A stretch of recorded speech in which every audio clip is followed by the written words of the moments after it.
नमस्कार, सीमा कौशिक की कक्षा में आपका स्वागत है। आज की हिंदी कक्षा में हम पढ़ेंगे कक्षा छठी की हिंदी की पाठ्य पुस्तक वसंत भाग 1 से अध्याय संसार पुस्तक है, जिसके लेखक हैं पंडित जवाहरलाल नेहरू जी।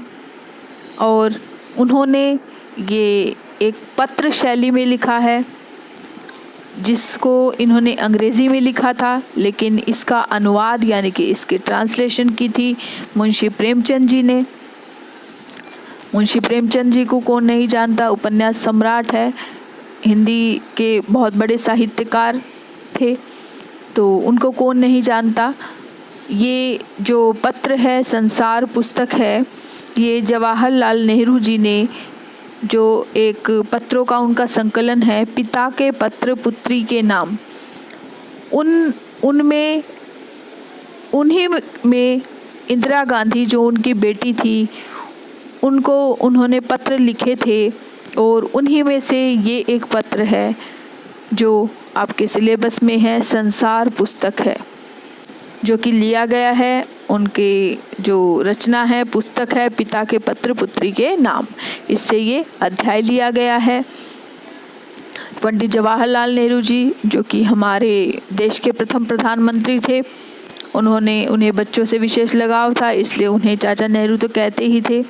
जब उनकी बेटी इंदिरा 10 साल की थी तो वो पढ़ने के लिए गई हुई थी, तो नेहरू जी उनको चिट्ठियाँ लिखते थे और भारत देश के बारे में सब चीज़ें उनको बताते थे चिट्ठियों के ज़रिए, पत्रों के माध्यम से, कि पृथ्वी कैसे बनी, सब चीज़ें उनको बताते हैं दुनिया के बारे में, जिससे कि उसके मन में सोचने समझने की, दुनिया के बारे में जानने की जो इच्छा है जागृत होती है इंदिरा के मन में, और उसे पंडित जवाहरलाल नेहरू जी के पत्रों में आनंद आने लगता है। जवाहरलाल नेहरू जी अपने पत्रों में अपनी पुत्री इंदिरा को सब चीज़ें बताते थे।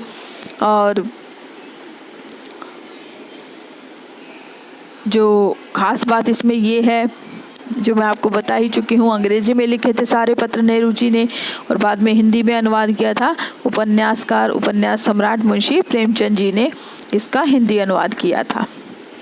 जो ये पाठ है, संसार पुस्तक है, तो सबसे पहले इसका आप अर्थ समझ लीजिए। संसार पुस्तक है कि पूरी दुनिया एक पुस्तक है। दुनिया को पुस्तक क्यों बताया गया है कि जिस प्रकार पुस्तक के अंदर, किताब के अंदर सभी चीज़ें, सभी ज्ञान की बातें जो हम जानना चाहें सब कुछ मिल जाता है, उसी प्रकार अगर हम इस दुनिया को जानने की कोशिश करें तो इस दुनिया में ही सब चीज़ें हमें मिलेगी, सब सवालों के हमें जवाब मिलेंगे, सब कुछ हम सीख सकते हैं। दुनिया में जो भी चीज़ें हैं, प्राकृतिक जो भी चीज़ें हैं, नदियाँ हैं, पहाड़ है, पत्थर है, कोई टूटी हुई हड्डियां हैं, कोई दबे हुए, कोई शिलालेख है, कोई पुरानी इमारतें हैं, कुछ भी हो, उनके ज़रिए हम इस दुनिया के हाल को जान सकते हैं, संसार को जान सकते हैं।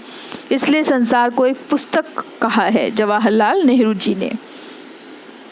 और उन्होंने अपनी बेटी को ये सब चीज़ें लिखी थी पत्र में, क्योंकि उस समय इंदिरा गांधी जी हैं, वो मसूरी में रहती थी, वहाँ पढ़ती थी, और जब इंदिरा गांधी पास में रहती थी तो इंदिरा जी उनसे पूछ लेती थी बातें जो भी लेकिन जब दूर हो गई थी तो नेहरू जी ने पत्रों के माध्यम से उन्हें दुनिया का हाल बताना शुरू कर दिया था। बहुत से पत्र भेजे इंदिरा के पास, देशों के बारे में, अपने भारतीय संस्कृति के बारे में जो भी है सब चीज़ें उन्होंने इंदिरा को बताई कि किस तरह हमारी पृथ्वी बनी, किस तरह पहाड़ बने, नदियाँ बनी, ये सब चीज़ें वो इंदिरा को अपने पत्रों के माध्यम से बताते थे। वही चीज़ें हम इसमें पढ़ेंगे। तो पाठ हम शुरू करेंगे, एक एक लाइन का अर्थ समझेंगे, साथ में मैं आपको शब्दों के अर्थ भी बताती जाऊंगी, समझाती जाऊंगी। आप अपनी पुस्तक को खोल कर रखिए ताकि जो भी शब्दों के अर्थ है आप अपना नोट कर सकें। तो आइए शुरू करते हैं। पाठ संसार पुस्तक है। जब तुम मेरे साथ रहती हो तो अक्सर मुझसे बहुत सी बातें पूछा करती हो और मैं उनका जवाब देने की कोशिश करता हूँ।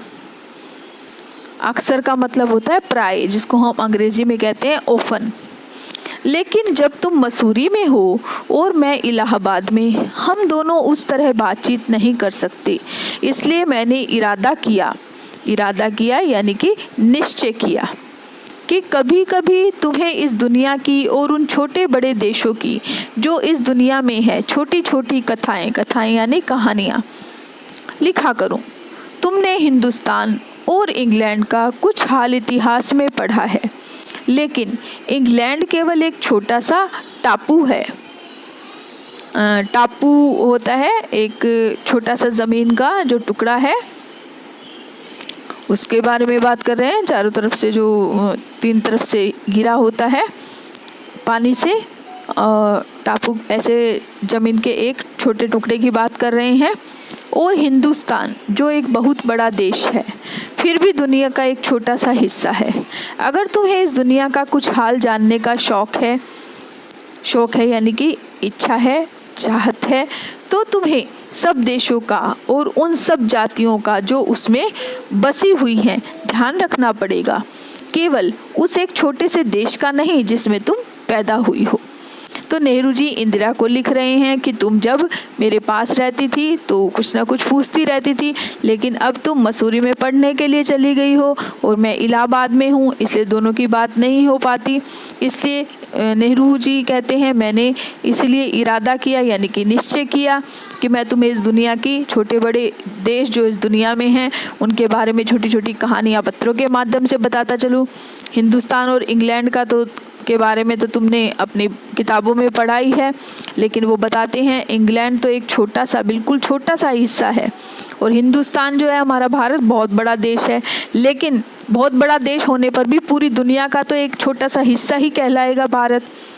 और अगर तुम इस दुनिया के बारे में जानना चाहती हो तो तुम्हें जो सभी देशों के अंदर जो लोग बसे हुए हैं, अलग अलग जातियाँ बसी हुई हैं देशों के अंदर, उसके बारे में भी जानना पड़ेगा। और केवल एक छोटा से देश के बारे में भी नहीं जानना होगा केवल जिसमें तुम पैदा हुए, यानी केवल भारत के बारे में जानने से काम नहीं चलेगा, तुम्हें और देशों के बारे में, वहाँ बसे हुए लोग, उनकी जातियाँ, वहाँ जो है संस्कृति, सबके बारे में तुम्हें जानना पड़ेगा।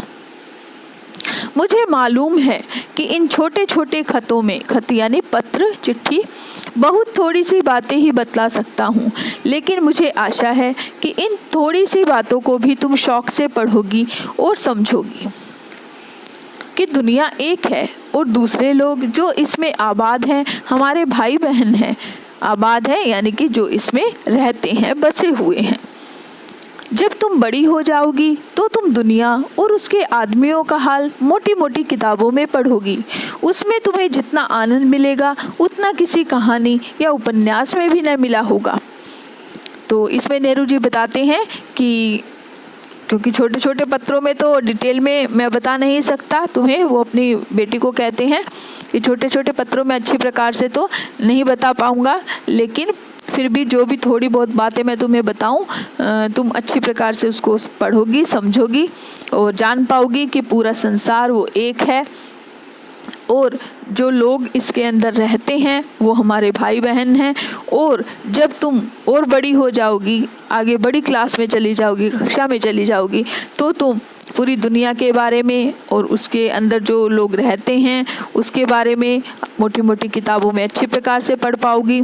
और तुम्हें जितनी खुशी मिलेगी, उनको पढ़कर तुम्हें जितनी खुशी मिलेगी, आनंद यानी कि खुशी मिलेगी, उतना किसी कहानी को या किसी उपन्यास को भी पढ़कर तुम्हें नहीं मिलेगा। यानी जब तुम उसमें इंटरेस्ट लेने लग जाओगी, दुनिया के बारे में जानने की जब तुम्हारी इच्छा बढ़ने लगेगी, तो तुम्हें उसमें बहुत खुशी मिलेगी जानने में। यह तो तुम जानती ही हो कि यह धरती लाखों करोड़ों वर्ष पुरानी है और बहुत दिनों तक इसमें कोई आदमी न था। आदमियों के पहले सिर्फ जानवर थे और जानवरों से पहले एक ऐसा समय था जब इस धरती पर कोई जानदार चीज़ न थी। जानदार यानी कि सजीव, लिविंग थिंग्स। आज जब यह दुनिया हर तरह के जानवरों और आदमियों से भरी हुई है, उस जमाने का ख्याल करना भी मुश्किल है। यानी कि उस ज़माने के बारे में सोचना भी मुश्किल है जब यहाँ कुछ था। लेकिन विज्ञान जानने वालों और विद्वानों ने, जिन्होंने इस विषय को खूब सोचा और पढ़ा है, लिखा है कि एक समय ऐसा था जब यह धरती बेहद गर्म थी। बेहद मतलब बहुत ज़्यादा, बहुत गर्म थी और इस पर कोई जानदार चीज़ नहीं रह सकती थी। और अगर हम उनकी किताबें पढ़ें और पहाड़ों और जानवरों की पुरानी हड्डियों को गौर से देखें, गौर से यानी कि ध्यान से देखें, तो हमें खुद मालूम होगा कि ऐसा समय ज़रूर रहा होगा।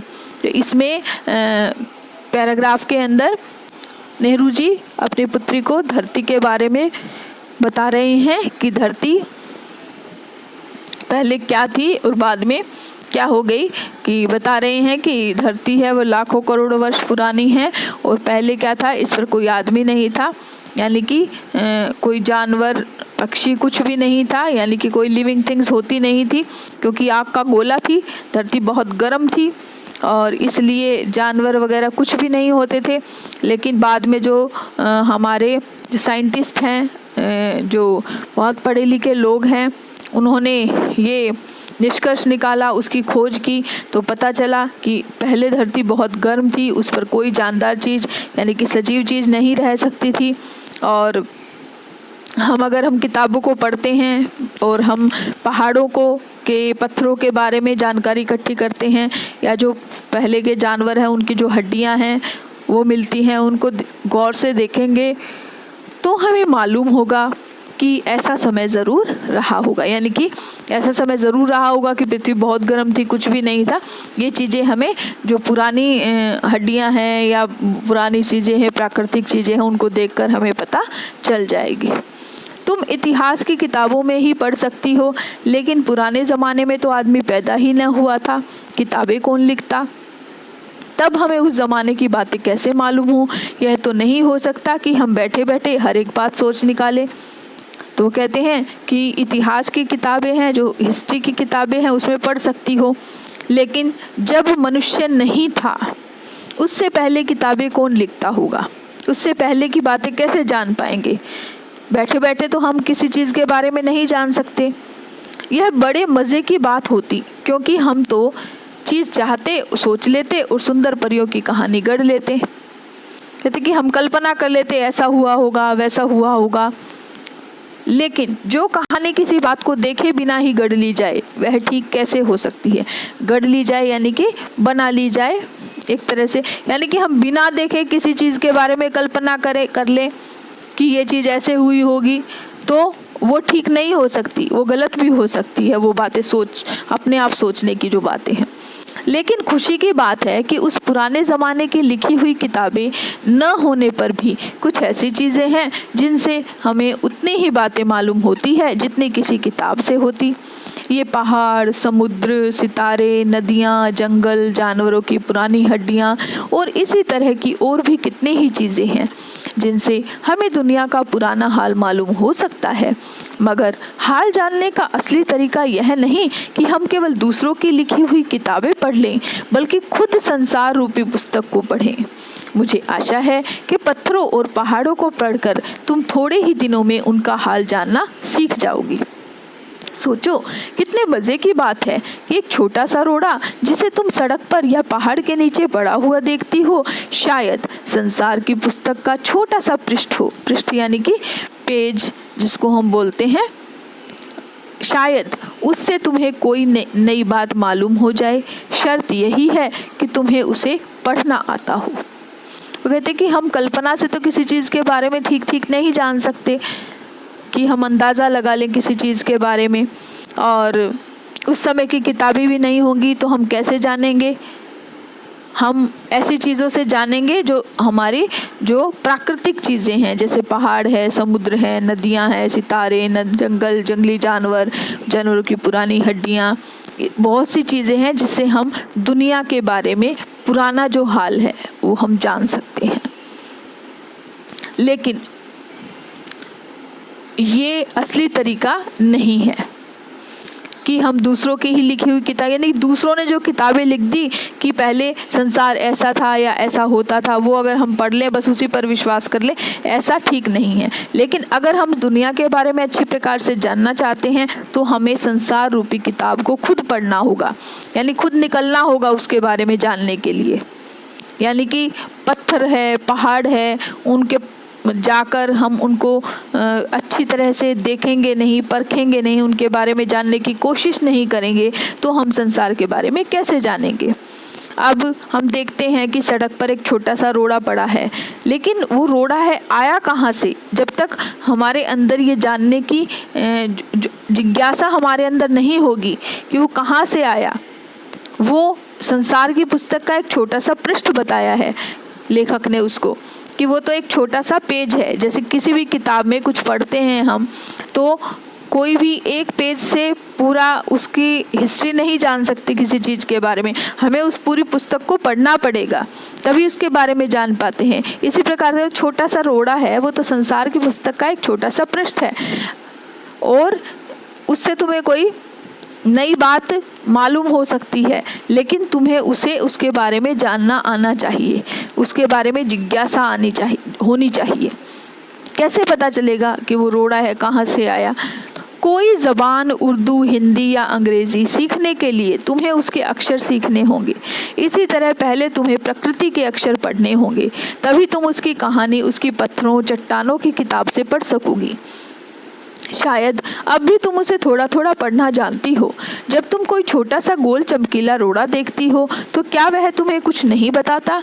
यह कैसे गोल, चिकना, चमकीला हो गया और उसके खुरदरे किनारे या कोने क्या हुए? तो इसमें खुरदरा यानी कि जिसकी सतह चिकनी हो, और जुबान यानी कि भाषा। तो लेखक कह रहा है अपनी पुत्री से कि हमें कोई भी अगर भाषा सीखनी है, चाहे वो उर्दू भाषा हो, हिंदी, अंग्रेजी, पहले उसके हमें अक्षर सीखने, यानी स्वर, व्यंजन, अल्फ़ाबेट्स, ये सब चीज़ें सीखनी पड़ेंगी हमें, तभी हम भाषा को सीख पाएंगे। इसलिए अगर तुम इस संसार के बारे में जानना चाहती हो तो तुम्हें प्रकृति के अक्षरों को पढ़ना होगा। प्रकृति के अक्षर कौन है? प्राकृतिक चीज़ें जो हैं, पहाड़ हैं, नदियाँ हैं, जानवरों की पुरानी हड्डियाँ हैं, जंगली जानवर, सितारे, ये सब चीज़ें। तो प्रकृति के अक्षर तुम्हें उसके बारे में जानना पड़ेगा, तभी तुम पत्थरों से, चट्टानों से वो उसको पढ़ पाओगी। और कहते हैं कि अभी भी तुम थोड़ा थोड़ा उसके बारे में जानती हो, क्योंकि जब तुम मान लो कोई गोल चमकीला रोड़ा, हम एक गोल मटोल ऐसे पत्थर का कोई टुकड़ा देखते हैं, तो वो तुम्हें अपनी कहानी स्वयं बताता नज़र आएगा कि वह कैसे गोल हुआ, कैसे चिकना हुआ, कैसे चमकीला हो गया। और उसके जो खुरदरे, पहले जो पत्थर का टुकड़ा होता है वो क्या होता है? नुकीला होता है, कहीं से चुभ जाता है, चुभने वाला होता है, लेकिन वो गोल शेप में कैसे हो जाता है, वो चमकीला कैसे हो जाता है, वो उसके किनारे खुरदरे कहाँ चले जाते हैं? तो वो खुद ही अपनी कहानी कहता हुआ नजर आएगा। वो कहता है अगर तुम किसी बड़ी चट्टान को तोड़कर टुकड़े टुकड़े कर डालो तो हर एक टुकड़ा खुरदरा और नुकीला होगा। यह गोल चिकने रोड़े की तरह बिल्कुल नहीं होता। फिर यह रोड़ा कैसे इतना चमकीला, चिकना और गोल हो गया? मगर तुम्हारी आंखें देखें और कान सुने तो तुम उसी के मुंह से उसकी कहानी सुन सकती हो। यानी कि मान लो हम एक बड़े पत्थर के टुकड़े को, चट्टान को, तो छोटे छोटे टुकड़े होंगे, वो क्या होंगे? खुरदरे भी होंगे और नुकीले भी होंगे, चुभने वाले। तो वो गोल मटोल इस तरह के नहीं होंगे ना, चिकने नहीं होंगे, लेकिन तुम ये देखोगी कि वो रोड़ा कैसे चिकना हुआ, कैसे गोल हुआ। और वो कहते हैं अगर तुम जानने की कोशिश करोगी, वो स्वयं अपनी कहानी कहता तुम्हें सुनाई देगा। क्या कहेगा वो? कि एक समय जिसे शायद बहुत दिन गुजरे हो, वह भी एक चट्टान का टुकड़ा था। ठीक उसी टुकड़े की तरह उसमें किनारे और कोने थे जिसे तुम बड़ी चट्टान से तोड़ती हो। शायद वह किसी पहाड़ के दामन में पड़ा रहा, पहाड़ के दामन में, पहाड़ की तलहटी में, पहाड़ के नीचे पड़ा रहा, और जब पानी आया तो उसे बहाकर छोटी घाटी तक ले गया। वहां से एक पहाड़ी नाले ने ढकेल कर उसे एक छोटे से दरिया में पहुंचा दिया। दरिया यानी कि नदी। इस छोटे से दरिया से वह बड़े दरिया में पहुंचा। इस बीच वह दरिया के पेंदे में लुढ़कता रहा। पेंदे यानी कि तली में, तले में लुढ़कता रहा। उसके किनारे घिस गए और वह चिकना और चमकदार हो गया। तो कैसे है कि इसकी कहानी है कि वो गोल चिकना, वो बताता है कि चट्टान का कोई टुकड़ा टूटता है तो वो खुरदरा होता है शुरू में, लेकिन वो नीचे पहाड़ की तलहटी में पड़ा रहता है। फिर जब पानी आता है उसको बहा कर ले जाता है, उसे नदी में ढकेल देता है। फिर धीरे धीरे वो घिसता घिसता जब गुरड़ता हुआ वो चलता है आगे, सरकता हुआ जब वो आगे चलता जाता है तो क्या होता है, उसके किनारे घिसते चले जाते हैं, वो गोल और चमकीला होता चला जाता है। और धीरे धीरे वो जब समतल मैदान के अंदर पहुंचता है तो वो एक गोल चमकीला रोड़ा घिस घिस कर वो इस तरह से इतना लंबा सफ़र तय करके आता है तो वो गोल चमकीला हो जाता है। इस तरह वह कंकड़ बना जो तुम्हारे सामने है, कि वो जो कंकड़ है गोल चमकीला रोड़ा वो इस तरह से बन जाता है। किसी वजह से दरिया उसे छोड़ गया और तुम उसे पा गई। अगर दरिया उसे और आगे ले जाता तो वह छोटा होते होते अंत में बालू का जर्रा बन जाता। बालू का जर्रा यानी कि कण, रेत का कण। तो दरिया बालू का जर्रा हो जाता और समुद्र के किनारे अपने भाइयों से जा मिलता, यानी दूसरे रेत के कणों से, जहाँ एक सुंदर बालू का किनारा बन जाता जिस पर छोटे छोटे बच्चे खेलते और बालू के घरौंदे बनाते। घरौंदे यानी कि छोटे छोटे जो मिट्टी के घर होते हैं वो बात कर रहा है लेखक। लेखक कहता है वो कंकड़ तुम्हारे सामने है, लेकिन अगर उसको नदी और आगे ले जाती तो वो और घिसता घिसता और छोटा हो जाता और छोटा हो जाता, तो अंत में क्या बन जाता, वो रेत का एक छोटा सा कण बन जाता और समुद्र के किनारे पहुंच जाता और अपने दूसरे रेत के कणों से वो जाकर मिल जाता। और क्या बन जाता, वो सुंदर बालू का किनारा, यानी बालू रेत का एक किनारा बन जाता वो, क्योंकि बहुत सारे रेत के कण मिलकर क्या है वो एक किनारा बन जाते। और छोटे छोटे बच्चे क्या करते, वो रेत से छोटे छोटे बालू रेत के घर बनाते। अगर एक छोटा सा रोड़ा तुम्हें इतनी बातें बता सकता है तो पहाड़ों और दूसरी चीज़ों से तो तुम जो हमारे चारों तरफ है हमें और कितनी बातें मालूम हो सकती हैं। तो लेखक अपनी पुत्री को कहते हैं कि जब छोटा सा रोड़ा है इतनी कहानी बता सकता है, तो अगर और चीज़ें हैं, प्राकृतिक चीज़ें तो बहुत है, पहाड़ हैं बड़े बड़े, और चीज़ें हैं बहुत, तो वो भी तुम्हें बहुत कुछ बता सकते हैं इस संसार के बारे में। तो लेखक ने अपनी पुत्री को इस तरह से इस संसार के बारे में, प्राकृतिक चीज़ों के बारे में बताया पत्र के माध्यम से। तो आशा करती हूँ आपको ये अच्छी प्रकार से समझ आ गया होगा। इसके प्रश्नोत्तर है वो डिस्कस कर लेते हैं। सबसे पहला प्रश्न है, लेखक ने प्रकृति के अक्षर किन्हें कहा है। मैंने आपको बताया प्रकृति के अक्षर जो प्राकृतिक चीज़ें होती हैं, नेचुरल थिंग्स होती हैं, उनके बारे में, जैसे छोटे छोटे पत्थर, पहाड़, छोटे छोटे जीव जंतु, जानवर, पेड़ पौधे हैं, ये सब चीज़ें हैं प्रकृति के अक्षर हैं। नदियाँ हैं, इनको लेखक ने प्रकृति के अक्षर कहा है। दूसरा प्रश्न है, लाखों करोड़ों वर्ष पहले हमारी धरती कैसी थी। कैसी थी? आग का गोला थी, बहुत गर्म थी और इस पर कोई भी जानदार चीज़ नहीं रह सकती थी, यानी कि कोई भी सजीव चीज़ नहीं रह सकती थी। उसके बाद है, दुनिया का पुराना हाल किन चीज़ों से जाना जाता है। कुछ चीज़ों के नाम बताओ। लेखक ने इसमें बताया कि दुनिया का पुराना हाल पहाड़ है, समुद्र है, सितारे हैं, नदियाँ, जंगली जानवर, जानवरों की पुरानी हड्डियाँ, इन सब से जाना जा सकता है। उसके बाद है प्रश्न, गोल चमकीला रोड़ा अपनी क्या कहानी बताता है। हमने अभी पढ़ा आखिर में कि गोल चमकीला रोड़ा है वो पहले नुकीला था, फिर खुरदरा टुकड़ा होता है, फिर नदी के पानी में लुढ़क कर वो चिकना होने तक की अपनी कहानी बताता है। उसके बाद है, गोल चमकीले रोड़े को यदि दरिया और आगे ले जाता तो क्या होता। क्या होता कि वो छोटा सा बालू का कण बन जाता, रेत का कण, और बाद में वो समुद्र का किनारा बन जाता और बाद में बच्चे उससे बालू के घरौंदे बनाते। फिर है, नेहरू जी ने इस बात का हल्का सा संकेत दिया है कि दुनिया कैसे शुरू हुई होगी। उन्होंने क्या बताया है, पाठ के आधार पर लिखो। कि संकेत दिया है कि लाखों करोड़ों वर्ष पहले जो पृथ्वी थी वो तो बहुत गर्म थी, कोई भी जानदार चीज़ नहीं रह सकती थी, लेकिन धीरे धीरे इस पर कैसे जंगली जानवर हुए, पक्षी हुए, कैसे हुए, धीरे धीरे धरती ठंडी हो गई, छोटे छोटे जीव जंतु हुए और बाद में मनुष्य। इस तरह से दुनिया की शुरुआत हो गई थी। तो आपको ये प्रश्न अच्छी प्रकार से समझ आ गए होंगे। और बाकी जो है पत्र से आगे हैं जो प्रश्न आपके दे रखे हैं, इसमें ये आप अपने आप कर सकते हैं।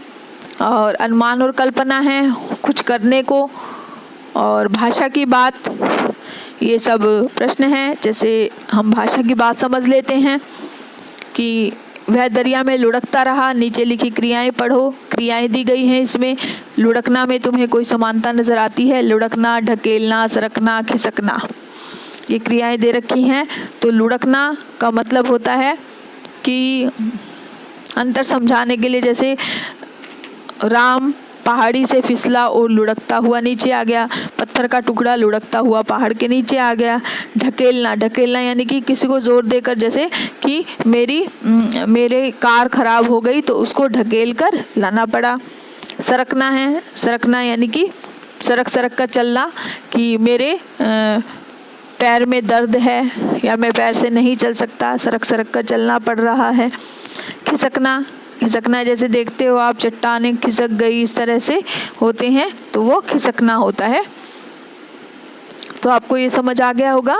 यहाँ पर है चमकीला रोड़ा रेखांकित विशेषण चमक संज्ञा में ईला प्रत्यय जोड़ने पर बना है। निम्नलिखित शब्दों में यही प्रत्यय जोड़कर विशेषण बनाओ और इनके साथ उपयुक्त संज्ञाएं लिखो। तो इसमें ईला प्रत्यय जोड़ना है।